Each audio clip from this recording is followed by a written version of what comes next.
Julian, I got to say that was the most uneventful joint practice I think I've ever seen. No fights, no more than a little pushing and shoving. I guess that's good for the team. We wanted to see a little more, though. Yeah, always want to see a little bit more spice on these kind of days, maybe because the weather was a little dreary. No rain, though, which is good until the rain fell before they were walking off the practice field. Yeah, not as much of intensity as far as like getting after each other in that kind of way, but definitely plenty of competition, and I think they got some good work in today. And Dave Canales was happy to see that as he talked about the team leaders from both Cleveland and Carolina talk to each other before practice, make sure nothing out of bounds happened. And I felt like overall, both those teams were able to go out there, get some good work in, and nothing too crazy happened, of course. I thought Bryce had a positive day, but when Dave Canales was asked about it, he really kind of harped on the second series I think that one offense had in team drill and pre-snap issues with delays of game and false starts. What did you make of Bryce's day and then Coach Canales' comments after? I felt like overall the offense was steady, and that's been kind of the case since about last week when the pads went on. I felt like the first week, as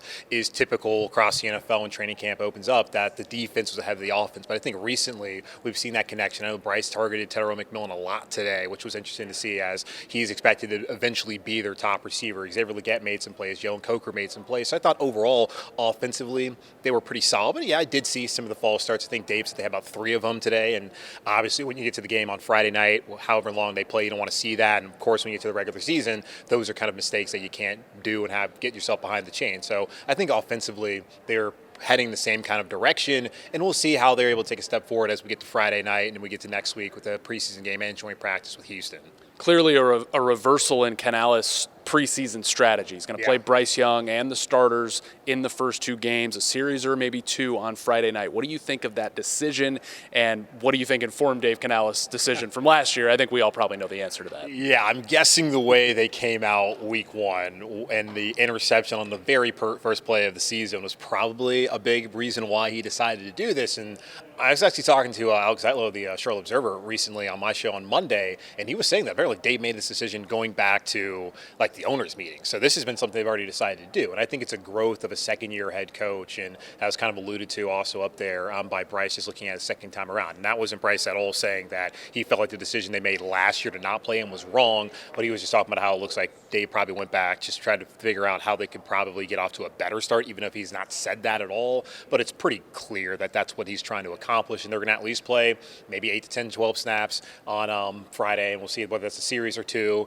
and then we'll see what they decide to do next week in Houston. But I think it's the right decision, and I could go back to actually something I heard last week from Joe Burrow, who was speaking to Tom Pelissero of the NFL Network, where he felt like of all positions, the quarterback is the one that benefits the most from playing the preseason, because when you're out there, even during a competitive joint practice, you're not live. They can't touch you. So the way that you maneuver in the pocket is a lot different than in game. So being able to get used to the speed of game again and getting used to those certain ways that you have to maneuver the pocket, it's important for the quarterbacks, whereas for running back, yeah, you're not live really either, but it's a little bit different the way your preparation is than for the guy under center. I don't think many colleges keep as many quarterbacks on their roster than the Browns brought in today. Yeah. I think they got 5 guys now. Did you take anything away from being at a Shedeur Sanders football practice today? Not really. I think they had like 6 guys because Deshaun Watson, surprisingly, he was there. I know they have Tyler Huntley who they assigned. I saw Kenny Pickett, Joe Flacco's out there, Dylan Gabriel, yeah. Shedeur. So we got 6, insane amount. No, like Shedeur was not running with the ones. We'll see a lot of them on Friday, so I'll be curious to see kind of how he's able to perform against this new look Panthers defense, which I thought actually looked pretty good, held up against the run in what I saw of the 11v11 with the Browns offense and the Panthers defense, but didn't see a ton of Shedeur. The circus is not really here. Of course, his dad, Dion, is in Boulder getting ready for the season, so he's not going to be around on Friday either. But it'll be really interesting to see how Shedeur Sanders is able to kind of take a step forward for Cleveland and their ever-changing quarterback situation, which I'm glad we don't have to cover something like that here. Anything from the kicking competition, or is it just going to let's see what happens when the lights come on between Ryan Fitzgerald and Matthew Wright? Yeah, it looked like Matthew Wright was just on the normal post today, and from what I saw, he was 4 or 5, maybe missed the last one short, but there was not a ref down there to tell me, so this is all unofficial out there. We'll see, because I'm very curious to see who gets the first kind of reps on Friday. And if the starters are going to play, that's a good chance that they can score on either drive that they play, and that will give an opportunity for at least an extra point, maybe a field goal. I'll be curious to see if it's Matthew Wright out there first or if it's Ryan Fitzgerald. The way that they've rotated, it's always been Wright, then Fitzgerald, as far as just going from day one to day two and so on and so forth. So we'll see, I'm sure, both of them. And with Andy Dalton, I think he's actually an important piece of this because he's been able to operate the second team offense and move them down the field. And Dave Canales talked about the value of having a veteran like Andy, and that should allow them to be able to see the kickers, where last year when it was no Bryce and Andy was also injured with a hamstring, a lot of Jack Plummer and a lot of not moving the ball. No offense, of course, to Jack and the third teamers last year, but you want to be able to see certain competitions play out, which Dave said he wanted to see in games. So I'm sure we'll see both of them on Friday. And as far as what the rotation is going to be, that's to be determined. Assume they keep 6 wide receivers on the 53. Yeah. Do you think there would be any surprise names in that 6? I mean, Bryson Tremaine has had a really good couple of practices. Yeah, McMillan's clearly going to be on the team. Adam Thielen as well. I would guess they didn't give Adam a pay raise to later on trade him. Certainly it can make sense because he is the elder statesman and he's not going to be likely around next year, but we'll see how that plays out. But I would think Adam Thielen, Terrell McMillan, Xavier Legette, those guys secure. Hunter Renfro's been banged up the last week with the hamstring, and he looked really good when he was out there. And I think there's still a lot of confidence in what he can do for this organization. Can also play special teams. I think, provided that he's healthy and he comes back and plays the way he had played before the injury, he'll be fine. Jalen Coker should also be fine. And Dave Canales actually pointed out to him in his ability to play special teams. That's really been something he's added. He did not have that last year, and going into camp, I was really wondering if he's not going to have that aspect. Kind of tough to be the 4th or 5th guy and not be able to give the team something when it comes to special teams. And then Jimmy Horn Jr. is here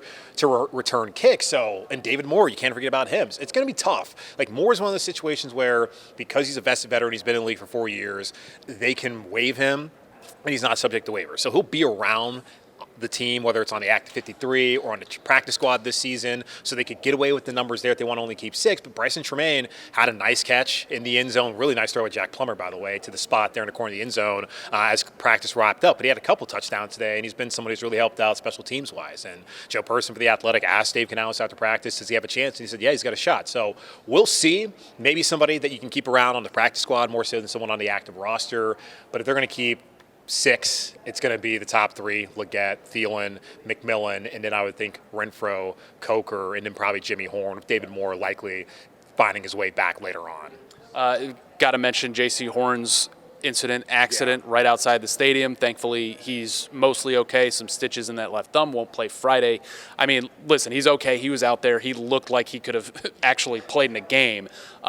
Smart to keep him out of practice, keep him out Friday. Any concern at all because of the injury history and having him miss the first preseason game with the starters? Yeah, and this kind of goes back to like the injuries he's had have all really not been on him. Like, I don't know the situation with the car crash, but like, it's tough luck. It happens every day, unfortunately, here in Charlotte and across the country, because I mean, driving is what it is. But good to hear that it's only apparently with stitches in his left thumb. Yeah. So I'm guessing maybe if it was a game day, he could have played, but then Dave did bring up the fact that the after effects of a car accident, you don't really know how you're going to feel the next day, so he may be sore. And that's kind of the thing with Andy Dalton last year, where it was his thumb, didn't require stitches, but they want to see how he bounced back the next day. And there was that soreness to where he could not play in that game against Denver, and then Bryce was back, and really the rest is history. So not too much concern there. Like, it's bad luck again, it feels like, for JC, more than just like, okay, this guy's not taking care of his body and this is why he's getting injured. He's gone back to the same training regimen he had last year, where he's able to play 15 out of 17 games. So I just think it's one of those situations where,